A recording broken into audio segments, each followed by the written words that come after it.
Mainit na balita. Yung negation and the neutralization. It's not about killing, it's all about police operations. Mr. Chairman, yung pong operations, in any operations, there's always an intelligence build-up. No? Meron po tayong tinatawag na intelligence build-up. Kagaya sinasabi, pag nag-surrender, we rehabilitate. Yung hindi po nag-surrender, wala nang pong problema yon. Wala pong sapilitan na hindi nag-surrender. Wala pong specific, but always in the PNP and other government agencies, we are guided by laws, Mr. Chairman. Raul Manuel ng Kabataan Party List, nakatikim ng matinding leksyon, tangkang pag-corner, kay former PNP Chief Oscar Albayalde, di umubra. Sa kasagsagan ng pagdinig sa Committee on Human Rights, tungkol pa din sa pag-iimbestiga, di umano sa mga naganap na extrajudicial killings na may kaugnayan sa illegal na droga sa panahon ni dating Pangulong Duterte, ay nagkaroon ng girian sa pagitan ni dating PNP Chief Oscar Albayalde at Representative Raul Manuel. Nangyari ito nang paulit-ulit na tanungin ni Manuel ang dating Chief PNP patungkol sa proseso ng tukhang na tila ay iba yata ang nais niyang marinig at parang nainsulto ang dating commander ng Philippine National Police dahil tila nais ng kongresista na ipaamin ang mga bagay na hindi naman totoo sa nangyaring tukhang operations nila noon. Pilit niyang pinupunto ni Manuel na di umano'y questionable ang mga naganap na operasyon, ngunit nasupalpal tuloy siya ng isang matinding leksyon mula sa dating PNP chief dahil di umano ay binibigyan niya ng ibang kahulugan ang proseso na di umano'y hindi naman makatotohanan. Lumalabas nga ang usap-usapan ngayon na di umano'y maaaring maimbitahan ang dating Chief Executive ng bansa noon na si former President Rodrigo Duterte kaugnay sa mga isyu na ito. Nung panahon na pinapatupad talaga itong war on drugs, gustong ipakita ng past administration na sila ang may hawak ng real numbers, no? Kaya ginagamit yung hashtag na #real numbers. Kaya Mr. Chair, if the past administration claimed that the war on drugs was successful, edi dapat panindigan nila itong mga so-called accomplishments. Hindi po pwede na ngayon ay naghanap tayo ng hustisya and accountability dun sa nangyari sa mga biktima. I'd like to refer to the document which is the basis for the war on drugs. Mr. Chair, I'd like to direct my question to the former PNP chiefs who are present dito sa ating committee. Mr. Chair, I think nandito po si former PNP chief. Actually po, dala po sila Oscar Albayalde and De Bolsinas. Mr. Chair, I'd like to confirm na ang unang pinagbatayan na circular ay itong Command Memorandum Circular number 16 series of 2016. Tama po ba? Yes, Mr. Chairman, I have a copy of the Command Memorandum Circular number 16-2016. Okay. This is my personal copy. Mr. Chair, ito po ang tinatawag na Oplan Double Barrel. Tama po ba? Yes, Mr. Chairman. And Mr. Chair, this consists of two parts. Andyan po ang Oplan Tokhang tsaka ang project HVT o High Value Target. Yes, Mr. Can they confirm? Okay. Mr. Chair, tanong po natin dun sa pagpapatupad ng Oplan Tokhang, ano-ano po ba ang mga steps na tinitake ng police as prescribed by CMC 16, 2016?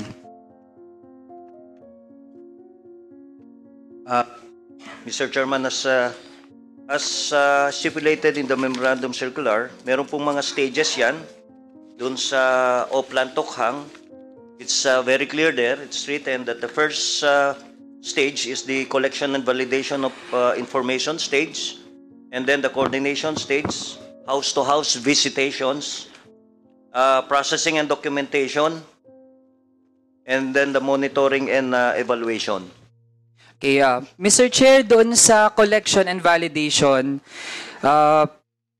kasi based doon sa CMC 16, 2016, nabanggit po dito, the collection, and I quote, Mr. Chair, the collection and validation of information shall be conducted on the first week of the first month of the President's term. So, Mr. Chair, ibig sabihin sa ganon, 7 araw lamang mula nang naupo, ay gagawin itong collection and validation. So, Mr. Chair, I would like to know, paano nag-collect ng information ang PNP noong mga panahong iyon? Well, ang collection and validation information stage, Mr. Chairman, is not done in 1 week's time.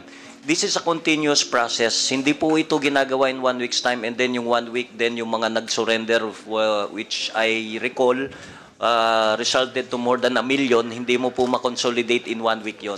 So the consolidation information gathering was done on the first week, but it is on a continuous process. Dire-diretso po ito, hindi isang linggo lang, and then tapos kinuha yung mga pangalan, and then ito na yung mga nirehab. Remember ito pong tokhang na to, those are the ones who voluntarily surrendered for rehabilitation, which kung hindi po ako magkamali, resulted to more than 1 million ito, Mr. Chairman.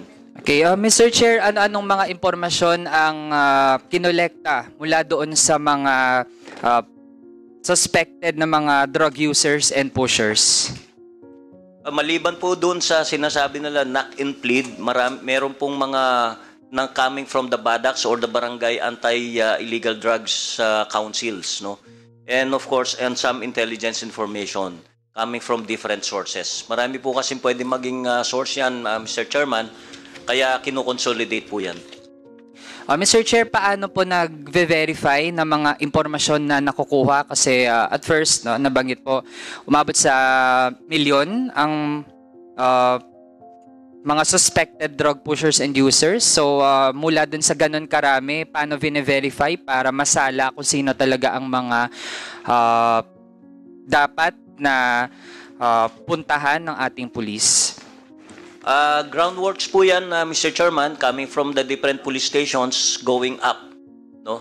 I don't know specifically kung how they do it specifically also, pero there are several ways on how to consolidate and gather information as I've said earlier. So sila po ang kumukuha dyan and then kinoconsolidate po yan and then they conduct the rehabilitation. Mr. Chair, dun sa phase ng house-to-house visitation stage, ano ang general na experience ng ating mga pulis? Kapag pupunta sila sa bahay, ano ang kanilang ginagawa kapag napuntahan na nila ang bahay ng suspected drug pusher or drug user? Mr. Chairman, I have no actual and personal knowledge on how they do it as a commander dahil ako po ay naging regional director and the Chief Philippine National Police. But on the process, kanya-kanya po silang style dyan.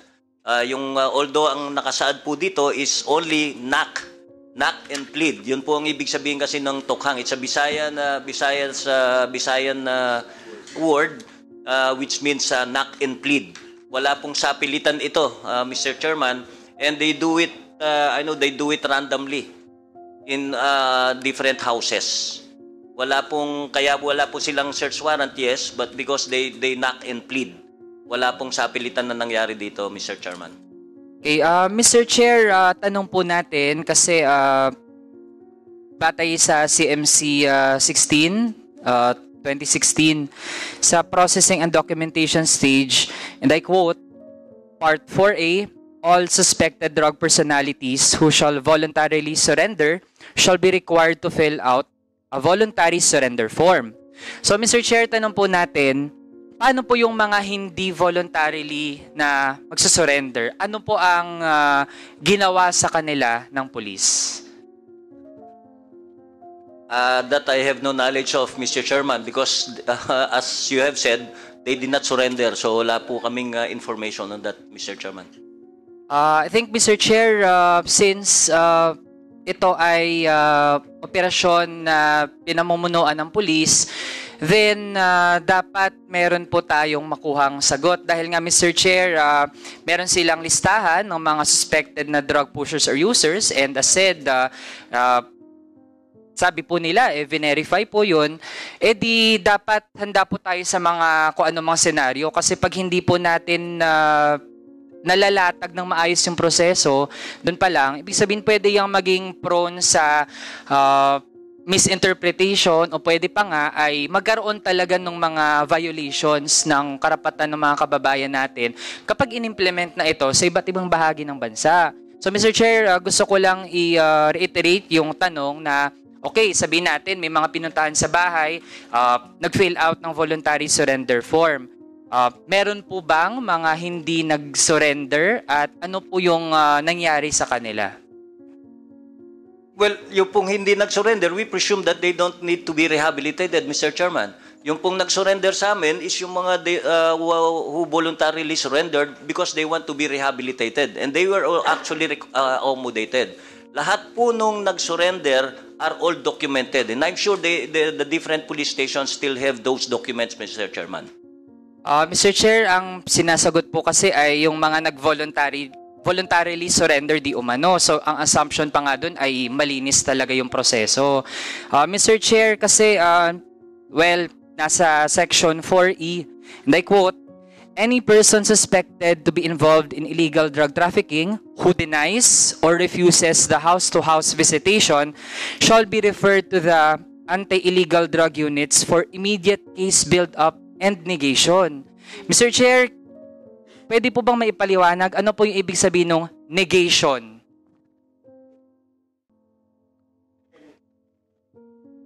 Basically, it's just a word, Mr. Chairman, dahil madalas po yung word nga questionable, yung neutralization, negation, whatever you want to call it, it's basically just a police operation. Yun po ang ibig sabihin lang nun. Wala pong ibig sabihin na iba yun. It's just a police operation. They'll be subjected to police operations. Meaning, yung mga normal police operations po, intelligence build-up, and kung kukuha ka ng ebidensya, then you can conduct police investigations through bypass or probably as apply for search warrant. Mr. Chair, kapag hindi po kasi natin define ng maayos, malabo po yun eh. Pag sinabi nating negation, pwedeng ma-interpret na yan sa iba't ibang pamamaraan.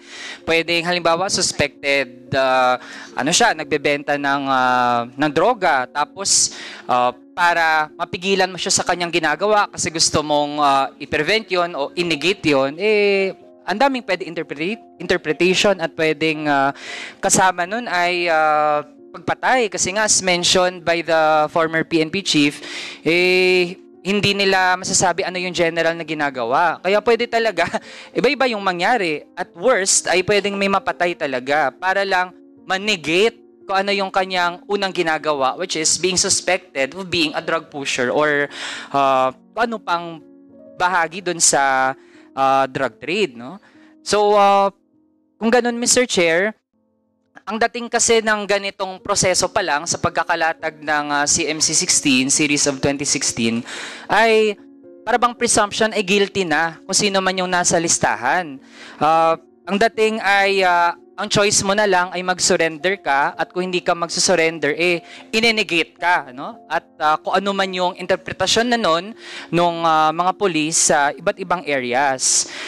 Mr. Chair, can we get the opinion of, say, the CHR on this? Kasi hindi po ba, halimbawa, kung meron tayong sapat na impormasyon na meron naman talagang involved sa illegal drug trade, hindi po ba dapat sana ay may warrant or magkaroon ng lawful arrest kaysa yung ganitong proseso? Can we get an opinion from the Commission on Human Rights?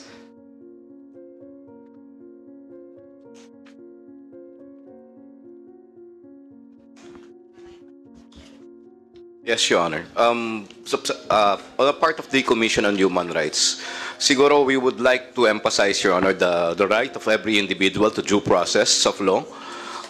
Nandyan ho yung batas, at kung sila ay pinagsususpetsahan na drug user or drug pusher, gamitin ho yung batas. So they should be properly charged in court and be given their day in court. Yun po yung aming stand tungkol doon.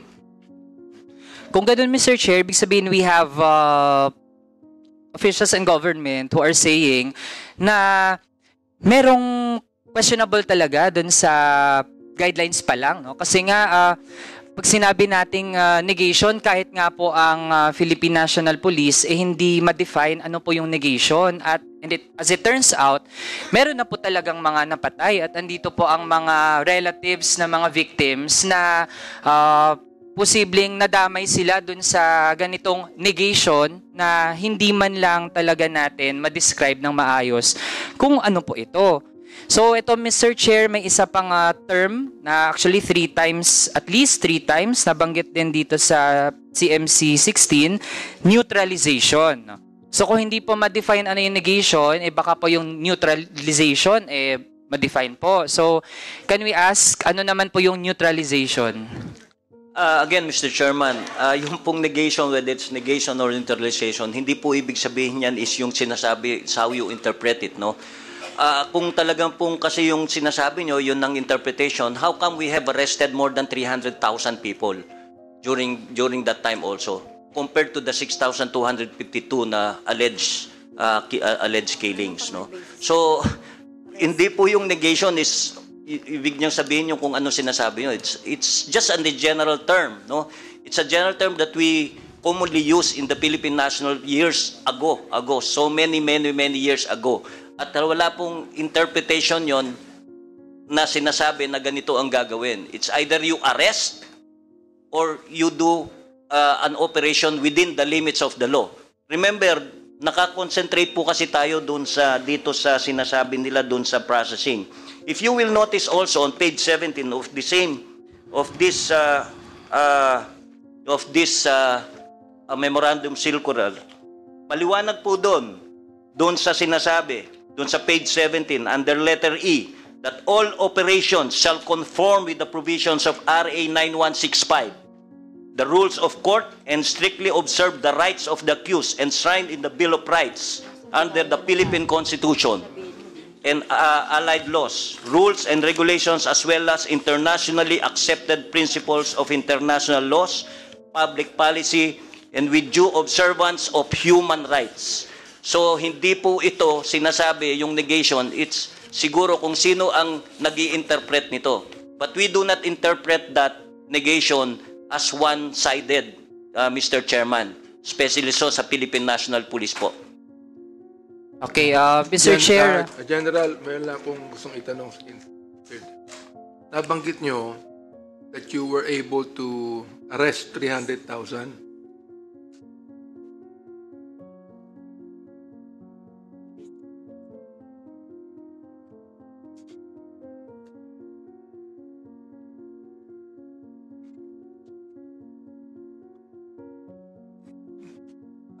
Yes, Your Honor. If my record serves me right, we have 345,216. I just don't know the exact dates from 2016 to 2019 or 2016 to 2022. But I think the PNP can give you the exact numbers, Are they Mr. all Chairman. now being rehabilitated, or there are cases in court on the 345,000? Pardon, Mr. Chairman. Are they all now being rehabilitated, or? No, these are the there arrested cases in ones, court? Mr. Chairman. Arrested ones. Those rehabilitated, I think there are more than 1 million during our time, Mr. More than Chairman. 1 million. Pero yung Yes. arrest, for example, Yung mga arrest, I ano have pong my ginagawa nyo I have my own. when you arrest them? I'm sure their cases are still ongoing, Mr. Chairman. Whatever happens during Then the you said PNP. also that comparing that to more than 6,000. So therefore, you are making the 6,000 legitimate. No, to the Mr. Chairman. 300,000. No, Mr. Chairman. I'm not saying that, Mr. That's what Chairman. I'm saying. I mean, I heard it. Heard it from you. That you have arrested 345,000 and only 6,000 have died.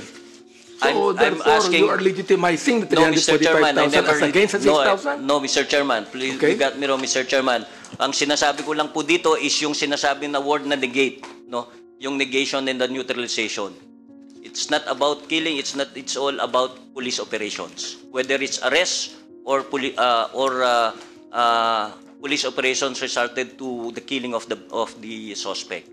So Thank you, yun lang thank you po ang for- ibig kong sabihin, Mr. Chairman. Thank you for clarifying. Thank you po. Thank you po, Mr. Chairman. Kasi alam mo, Thank you. pag No. pinag-usapan natin yan, wala tayong pinagkaiba kay Hitler No, dito. Mr. Chairman, hindi po yan ang Di ibig ba? namin sabihin. We're just trying to say yung word kanina na pinipilit po yung negation. is all about... Sinabi ni Hitler, I killed 6 million Jews so that about 200 million Germans would live. No, Mr. Chairman, we are pro-life, Mr. Chairman, in the Philippine National Good. Police, and one death is too many, just like what you said earlier. Salamat po. Go ahead. Yes, Mr. Chair, i-reiterate ko lang po kasi nga hindi pa rin nasasagot yung tanong, no?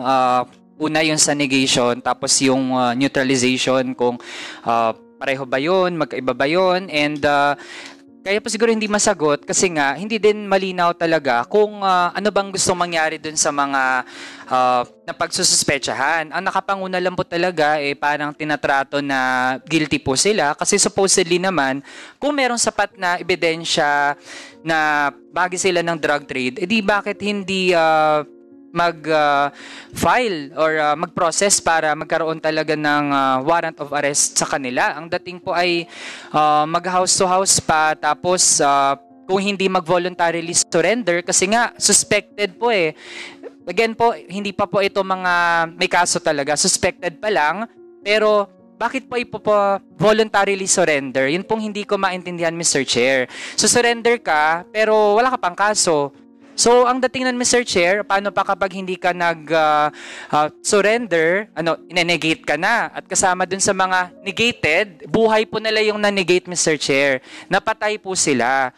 At hanggang ngayon po, hanggat hindi po ma-define talaga yan, ibig sabihin, dun pa lang sa concept nitong war on drugs, mula dun sa naunang nilabas na si MC-16, may problema na talaga tayo. Kaya ang resulta, pati mga bata at kabataan, namatay na. Taliwas dun sa promise nitong war on drugs na gaganda ang buhay, maging okay yung bansa, kung mangyari ito, di ba? Mr. Chair, connected lang, paano natin na-distinguish yung... May akong suggestion. Gusto lang tanungin yung ating current PNP ngayon. Kung General Bakay, no? Yung bang rule ng dating Director General, andun pa rin pa sa inyo, yung negation? Mr. Chair, we have the Director for Operations here. We also have the existing CMC on our anti-drug campaign. May the question be directed to him because I don't have the... Generally. O kayo, yung bang negation, hanggang ngayon, andyan pa rin? Sir, yung negation na sinasabi, sir, ay very generic word po yan doon sa amin. It doesn't mean na pag negation ay mayroon na yung kaya po siyang sinasabi ni Honorable Congressman Manuel na yung mayroong mamamatay or it's within the law po yung gagawin naming operation. Pag sinabi niyong generic, ibig sabihin, agree kayo doon sa sinabi ni Congressman Manuel? Let me get, sir, yung tanong, sir, ni Congressman Manuel, sir, kung yung sinasabi niya negation and neutralization. Mr. Chair, yung hinahanap kasi natin, ano ba talagang ibig sabihin nitong negation tsaka neutralization? Kasi hindi siya na-define dito sa document. Tapos, ang sabi, pwedeng maging subject to negation yung mga hindi mag-voluntarily surrender kahit na wala pa silang kaso, suspected na drug user o drug pusher pa lang sila. So, Mr. Chair, kaya natin yun gustong dinan talaga. No? Kasi sa atin nga dito, nagsispend tayo ng ilang hours para mag-discuss lang ng mga definition. Kasi kung wala yan, magiging prone talaga sa abuso yung mga police operations natin. So Mr. Chair, to proceed, kasi meron project HVT o High Value Target. Mr. Chair, balik po sa PNP, paano po na-distinguish ang mga low value target tsaka mga high value target? I direct the question, Mr. Chair, to the PNP.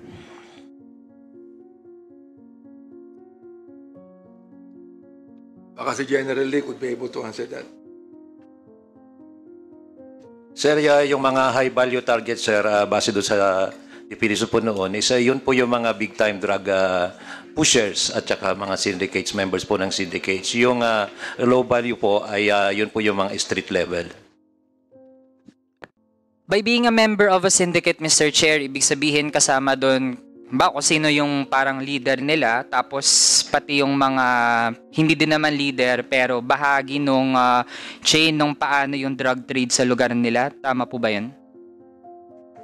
Basta po member po ng syndicate, and yung low level po ay yung mga street level lang po. Mr. Chair, meron po bang mga sinusunod na legal standards yung project high value target?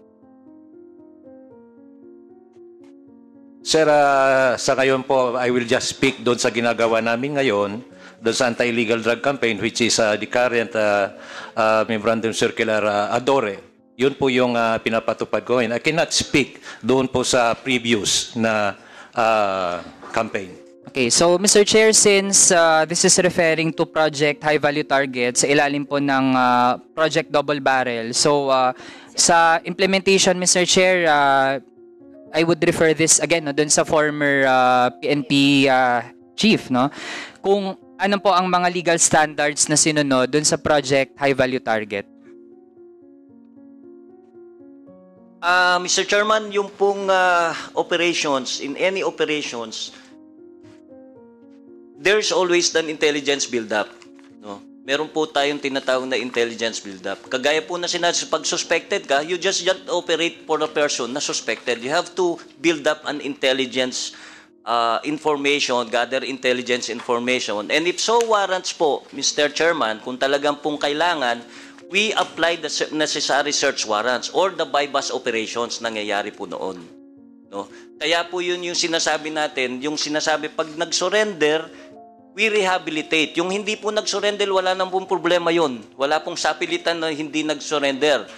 Lalo na kung hindi naman po siya suspected na drug user. No? Wala pong sapilitan yung surrender, kaya po tinawag siya voluntary surrender. Now, dun sa mga high-value targets, they usually conduct intelligence build-up, Mr. Chairman. Pag po merong mga nakuha ng mga information that warrants for a search warrant, then the PNP applies for search warrants. Mr. Chair, matanong natin, kasi kung titingnan din po natin yung dokumento, lalo itong mga high-value target. So, I would expect na dito mas detailed ang proseso dahil nga kung mga high-value target at tama yung proseso para talaga mapatigil sila sa kanilang ginagawa dun sa illegal drug trade, then ma-achieve sana yung objectives. Pero Mr. Chair, kumpara dun sa guidelines para sa Oplan Tokhang na nasa 4 pages ang proseso, kahit nga questionable pa yon. Pero Mr. Chair, para sa Project High Value Target, wala pang 1 page ang guidelines na meron under CMC 16, Series of 2016. So Mr. Chair, can the PNP explain sa ganun kaikling guidelines, paano nila natitiyak na na-achieve nito yung kanyang objectives? Paano po yun sa aktual? Kani-kanyang diskarte na lang yung mga pulis? Can the PNP respond, Mr. Chair? But there are several ways to conduct intelligence build-up, Mr. Chairman. No? Kanya-kanya po kasi talaga yung paproseso nila doon sa pag-conduct ng intelligence build-up down sa mga police stations, especially so sa mga iba't ibang mga special units created by the PNP and other agencies. No? Hindi lang po yung PNP yan. Wala pong specific, but always in the PNP and other government agencies, we are guided by laws, Mr. Chairman. We are guided by our laws. We are bound to observe human rights and we operate within the limits of the law. Palagi pong yun ang guidance namin, Mr. Chairman.